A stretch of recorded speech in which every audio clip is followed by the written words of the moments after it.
Thanks to Netflix hit series The Crown, the world is again fascinated with late Queen Elizabeth II's sister, Princess Margaret, and her highly publicized royal romance with Peter Townsend. The first season of The Crown ended with the Queen telling Margaret that she could not marry Peter because he was a divorcee, but many fans were left wondering, did Margaret stay with Peter? If not, did she end up marrying someone else? The pair met in 1947, when Peter accompanied the royal family on a tour of southern Africa. Princess Margaret and Peter became very familiar with each other as it was his job to look after her. "We rode together every morning in that wonderful country, in marvelous weather. That's when I really fell in love with him," Margaret allegedly later commented. In 1952, Peter divorced his first wife and proposed to Princess Margaret a year later. At the time, Margaret was under 25 years old and therefore needed permission to marry him. But Queen Elizabeth II did not provide permission to Margaret's request.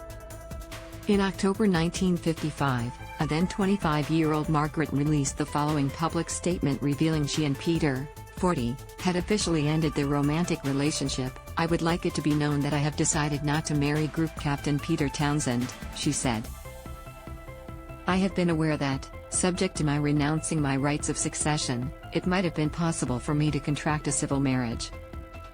But mindful of the Church's teachings that Christian marriage is indissoluble and conscious of my duty to the Commonwealth, I have resolved to put these considerations before others. I have reached this decision entirely alone, and in doing so I have been strengthened by the unfailing support and devotion of Group Captain Townsend."